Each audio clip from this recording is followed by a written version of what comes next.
What's going on, everyone? It is the Mac and Murray Show, and we're going to the guest line. One of our good friends, Peter Burns, joining us right now to talk all things college football. Mostly going to dive into a little bit of the SEC, but go check out PB every single morning. Him and Chris Jordan do a great job covering the SEC. Monday and Fridays, they do it. I believe you guys still do it where it's on TV and radio as well. So go check them out. Follow them on social, all that good stuff. I miss you, man. How's this season been? It's been a whirlwind for us. I'm sure just as crazy for you. I mean, it just sucks that we're already here to mid-November. It feels like August takes 7 months to get through, and then the next thing you do is you blink and you're like, how in the hell are we already here to kind of the SEC cupcake week, or whatever. Right. But it's been crazy. I mean, we won't even know who's going to be in the SEC championship game until the final week of the season. The parity's there. I mean, obviously we had the whole Cajun Game of Thrones with the governor and the AD, and then now we've got the Lane Kiffin, bachelor drama. There's no other place I'd rather be. I was thinking about it a couple of days ago. I'm like, can you imagine covering Columbus Blue Jacket hockey or Rutgers football or anything like that? That's a tough beat. Well, Clemson football right now. I mean, imagine that's an interesting beat. Eric's got I a great beat right now. We're undefeated in November and the best 5-5 team in the country. So thank you, by the way. Think about our lives, Eric, after that week one, what we thought was a great battle that LSU eked out. And we're like, okay, hey, we're college football playoff contenders. You guys are right there. That was a hell of a game. See you again. We'll see you in December. Well, not unless it's like the Independence Bowl in Shreveport or something like that. So. Exactly. Anyway. It's bizarre, man. And there's a billion things I want to talk about, but we're going to be condensed, and maybe we have you back on. Maybe there's some bigger picture issues that it's more of an off-season conversation anyway. But you bring up the Bachelor show that's happening right there in the SEC and Lane Kiffin. But really, I'll even expand it even wider because he might not go. Who knows? Maybe he stays at Ole Miss. And just looking at LSU, Florida, Auburn, Arkansas. I mean, these jobs that are there, and who knows if others arise towards the end of the season. What's your take? Do you have any feel on any of these? Is anybody moving? Virginia Tech, that's the first domino that fell. Which, by the way, I love that hire. I thought that was a great hire for James Franklin. It's a perfect spot. They're going to put some money back into that program before you get a new energy out of it, and he's done it. I thought that was as good of a hire as anybody. So I agree. And then today, we hear John Summerall going to Florida to interview, and then all of a sudden, not going anymore. Yeah. Don't know why that's happening. So just your thoughts kind of on the SEC openings and any league candidates that come to mind or not. Yeah, I mean, listen, Lane's the belle of the ball. I joke around about the Bachelor deal right now. And I mean, again, the idea of the Bachelor, though, is there is at least a end episode, right, in which the Bachelor gives a rose. And that's honestly where we're at right now. That, the news came out this week that Keith Carter, the Ole Miss athletic director, guys, said, hey, we need to know something. Are you accepting the rose? You're not. Give me something. Which did he though? Did that happen? I'm in the belief you don't need to necessarily. It's not necessarily an ultimatum. I think an ultimatum is if you're, I give my kids ultimatums. If you don't turn this off, you're not getting this, right? That's a hard, set, fast deal. I think it was just more of a suggestion for clarity. Hey man, think of it this way. We would appreciate it if you kind of let us know by this date. Would be great. Right. Yeah. And I think it's again, hey, prom's coming up. Are you our date or we need to find another date? I think that's the best way to kind of put it right now. And so I don't think it's anger. I think that's just smart, probably leverage that Keith Carter put out there and go, you can't just kind of have your cake and eat it too. Are you with us for college football playoff run in the future? And if you're not, let us know so we can kind of plan accordingly. And the problem is though, Eric, everybody has to wait until the Lane domino falls, right? And then it's just musical chairs. And frankly, there's probably too many chairs and not enough people to fill them out this year. Way too many chairs.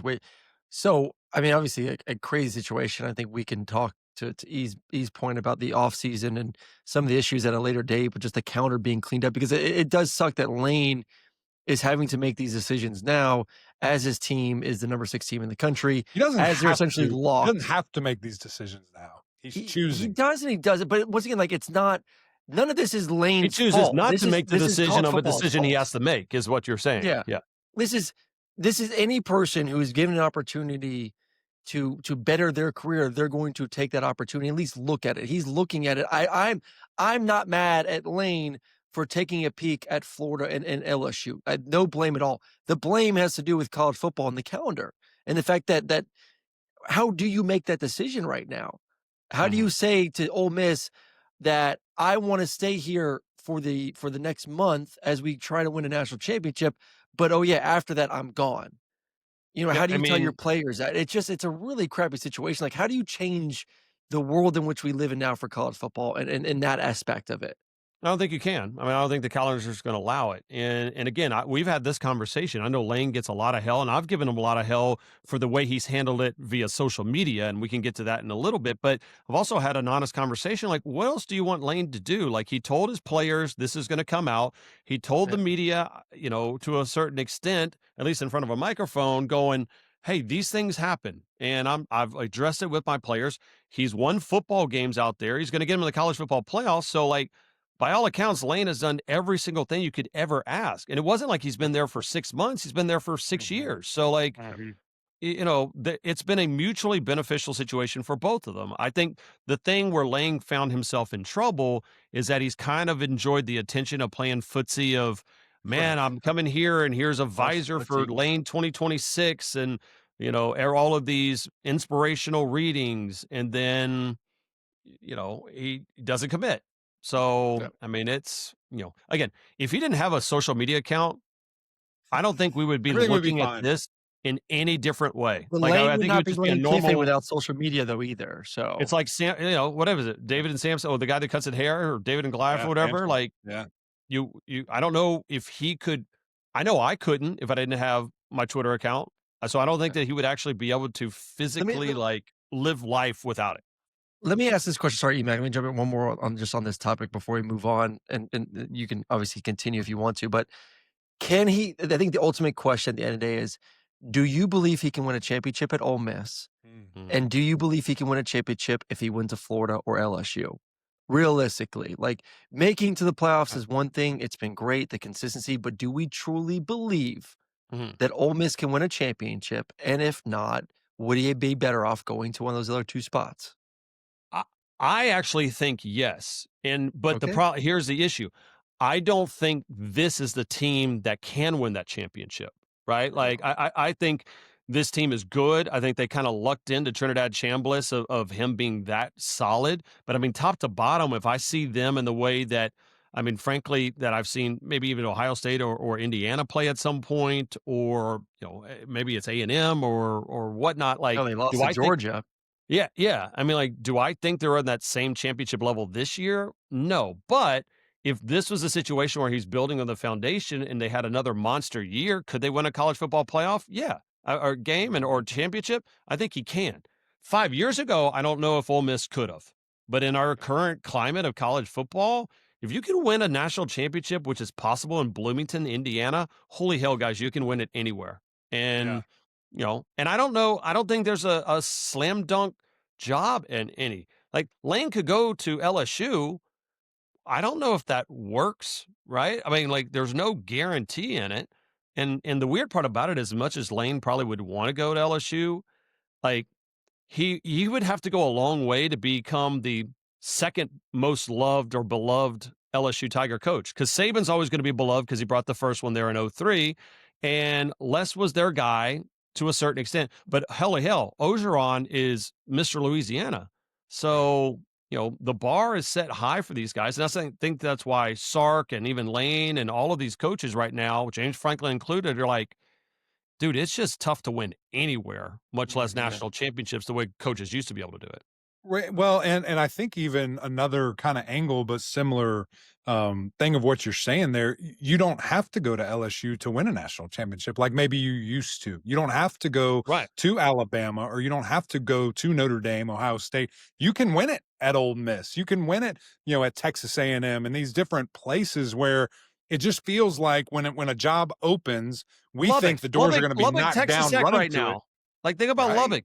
I mean, I'm do we saying. think that team that Joey McIntyre has can win a title? Yeah, but I don't I know don't about know. many places had the financial backing that they were able to get. I don't Sure. think Ole Miss has a $1 billion donor ready just to say, let's go win a championship. Now, what's interesting about this, though, is I don't disagree with that. Same reason why A&M is in Texas. I mean, you literally have oil wells that are assigned to a bank account for the athletic departments, right? Like that's what happens. That's why their money's so crazy. Wow. But right now, there's that house settlement money, which is one thing, and then NIL, which is another, right?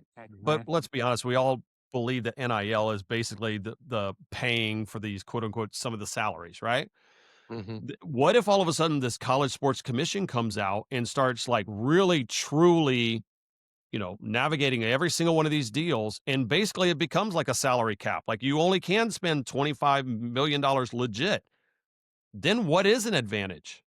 I really don't know. So it's fascinating right now, and again, Lane's going to be the opening domino. Everything will fall in from there, and it's just, I mean, he's painted himself into a golden handcuff situation, which is not the worst thing in the world. Like God forbid you make $11 million a year living in Oxford, Mississippi. Right. You'll be all right.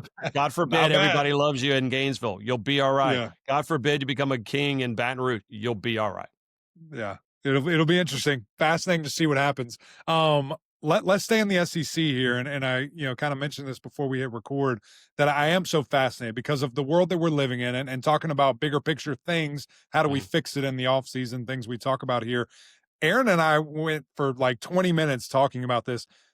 We don't want Georgia in the SEC championship. Georgia does not want to be in the SEC championship. What a weird world. What a weird time when they might be, with Alabama going to Jordan-Hare at night, and we know how crazy that rivalry game is, and now all of a sudden they're having to play a national championship caliber game and will only potentially get penalized, hurt, injured, all these different things for what? For a meaningless ring when we want the big ones and we want the big trophy. What's your thought on that? Because it's a weird spot right now for conference championship. I mean, I've had more Georgia fans so excited to not be an SEC championship. Weird. Like they are pumped. I put the poll up. We had this entire conversation on our show, and we put this poll up that said, "What do you want to do?" And 65% of Georgia fans says, "I don't want to do it. Like no play." And now that's different than if I polled A&M fans or Ole Miss fans that have never been a part of the SEC championship game, and they want to be a part of it. But for Georgia, no, there's one trophy buck that you're after, and it's a pass or fail. Did you win a national championship or did you not?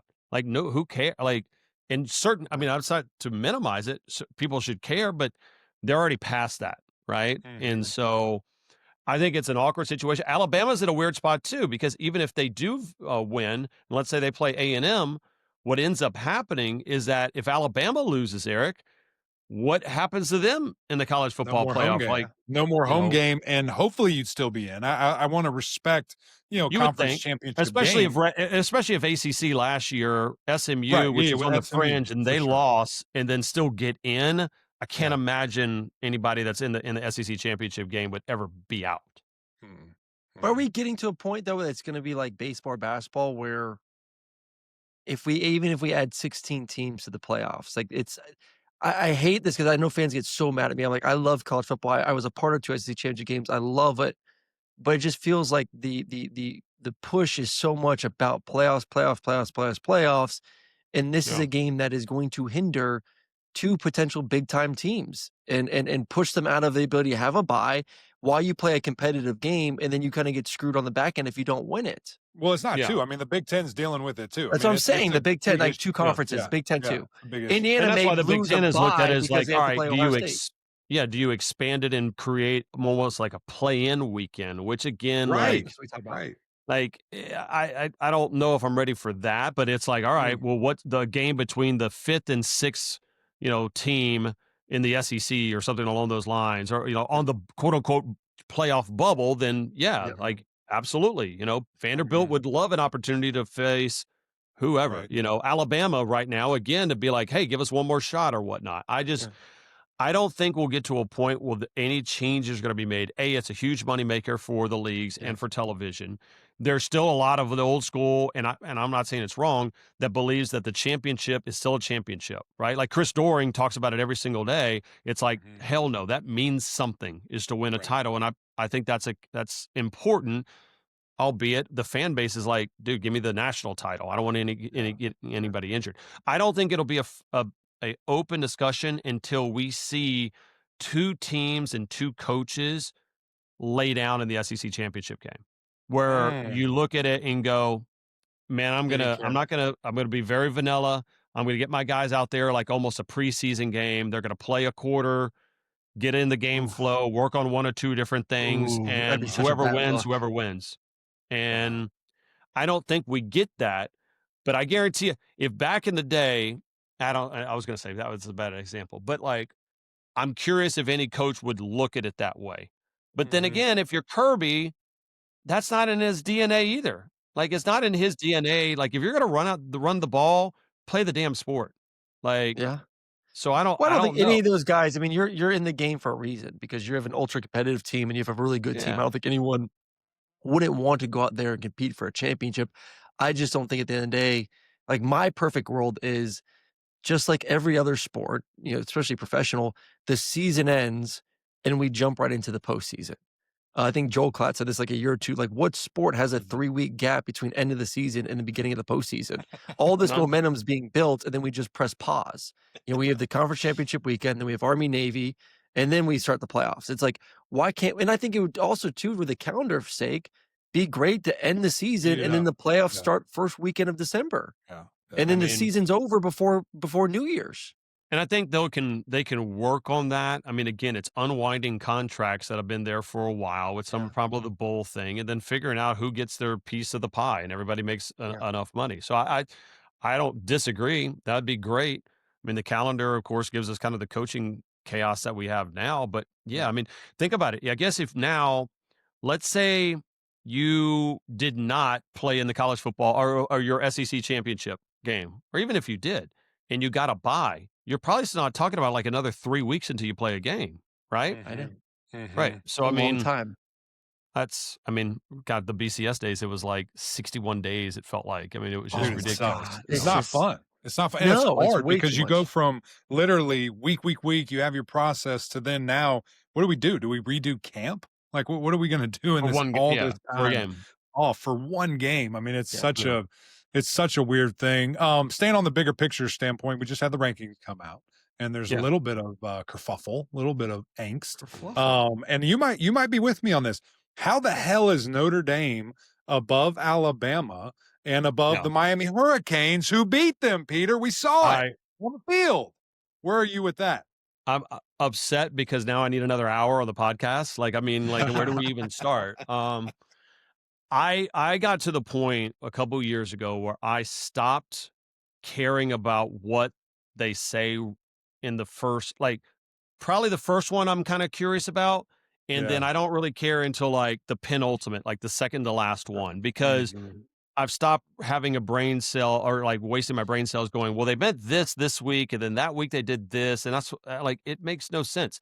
They don't take the best. They don't take the most deserving. They often take the most convenient path for the college football playoff, right? Like think about Baylor and TCU that first year. There was no right or wrong answer either way.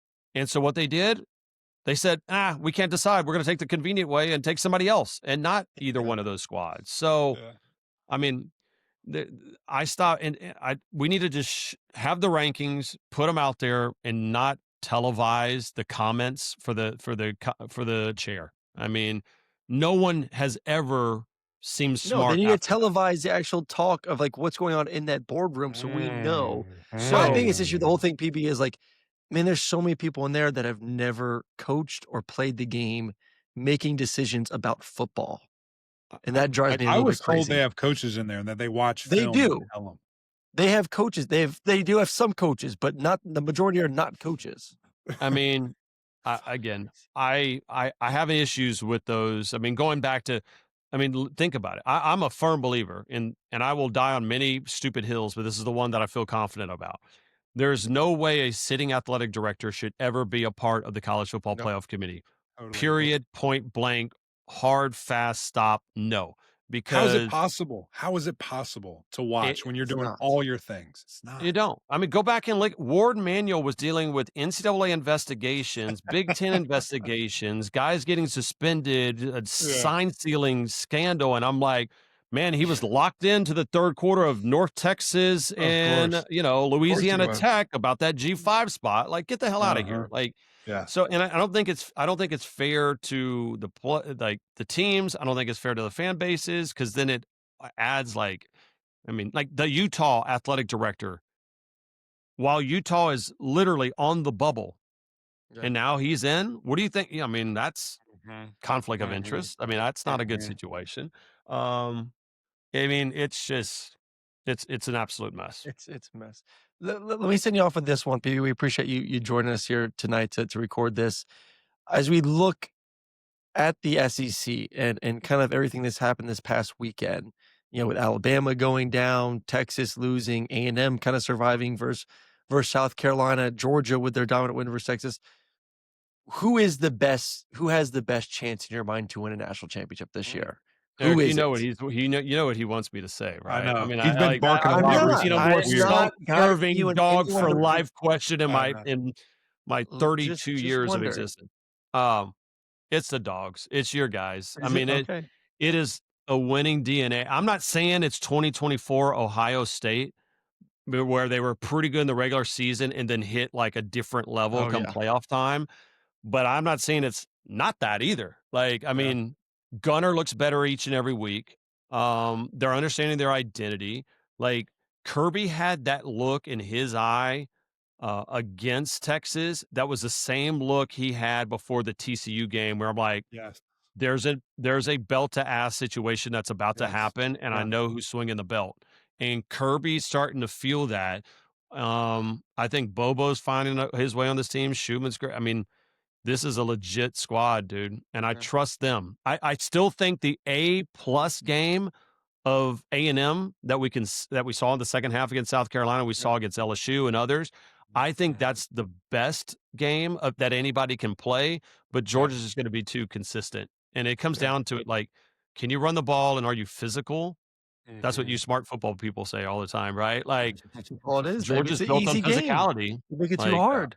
And can you and do it for 4 quarters? I mean, that's what's Yes. obviously separating and they've it. been And you tested. see That's what But my that's A&M is my but A&M has done it for 4 quarters multiple times, though. Yeah. Like, yeah. I have been impressed their guts to kinda do that game, the Notre Dame game. Like, they've shown me they can play 4 quarters of That's why I tough can't football. wait to see that matchup in the SEC championship. It's gonna be so fun. No, it's not gonna I happen. No. I again.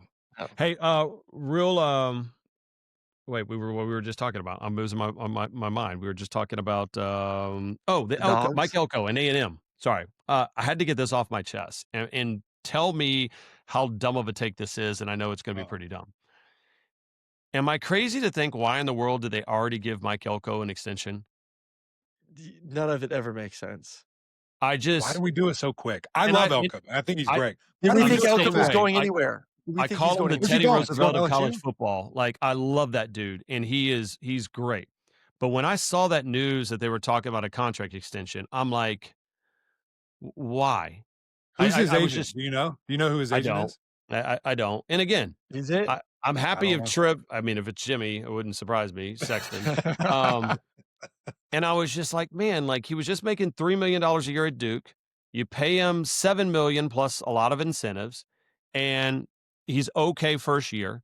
And then now it's as good as it could be. And I'm like, well, he's doing the job you literally just paid him Paid him to $7 million do. a year to go. Like, why don't we just pump the brakes here and They can't help see? themselves. PB, They what cannot your help what your themselves. proposal, what I saw on Twitter was the greatest thing I've ever seen when it comes to Oh, college. the contract? Oh, The it's contract, brilliant. it was so good. Brilliant. It was so I mean, it will never happen, unfortunately, because Jimmy Yeah. Sexton runs the show. But, why can't we get to a nice base, and then you just have these crazy incentives that you have to go out there And and and you earn? will, and I think you're gonna get closer and closer to that. The problem is that you still have a couple of big fish that are going to that are gonna hose the market, and that like this one's Lane. Lane's gonna set it at Mhm. probably $14 to $15 million a year, and guess what? Okay. Kirby's gonna have to ask for more. Kirby's going to have more. And then whoever went, if Ryan Day Dave's wins gonna have another one, he'll do more. that or whatnot. So Could you imagine paying a coach who's never been to a college football playoff that much money? Is that so crazy? when you don't have to, and that was my whole deal. And it's not, again, this is a bad example for Elko because I don't think he's that guy. Okay. But like, imagine being undefeated. You're making more money you ever had in your life. Things are going well. Mm-hmm. And are you going to go to your athletic director and go, man, if y'all don't pay me my money, I got to walk. Yeah, I'm gonna go Sooner or start somewhere later, else. there's going to be an athletic director going to be like, okay, Go ahead. We'll help you because pack. you got run over. Help My you dad pack. always told me, if no matter how important you think you are, you could get run over tomorrow and life will still go on. Still And I'm go. like, and yet every Thanks, Dad. athletic director's like, you're right. Oh my God, it's the greatest. Like, did you not see what happened with Ross Bjork and Jimbo Fisher? Like, we unaware, like those who don't know history are doomed to repeat it. And I'm Well, like, we're just in a vicious cycle, unfortunately, and it does not seem like it's going to end. It's like I said, I think you had perfect. When Lane gets paid $14-15 million, it's going to get worse and here's the deal: because if Jimmy's LSU gonna be wasn't calling in all on the this. Lane situation, LSU could have done that because it's not a deep Mm. calendar. It's not a huge deep pool this year of qualified coaches, and you could say this is one of the best jobs in all of college football. Okay, 3 of our last 4 coaches won a national title, 110,000. You'll be a god here. There'd be 10 people that would take it for maybe $4 million a year and when a very heavy incentive. But Right. Lane gets involved, and now the new market is set, and gonna be interesting. God, should have been a coach, Emac. Should have been a coach. Facts. Maybe There's still we'd still time. jump on There's that still train. time. Well, anyways, PB, man, we appreciate you. Enjoy the rest of the season. Can't wait to see you in Atlanta here in a couple weeks. We'll definitely have to get you on for another show here in the near future. Appreciate y'all tuning in. Like, subscribe, go follow PB, listen to all of his stuff on SiriusXM and the SEC Network with Chris Doring. And we will catch you this weekend with a little recap show of the week 13 of college football. See y'all.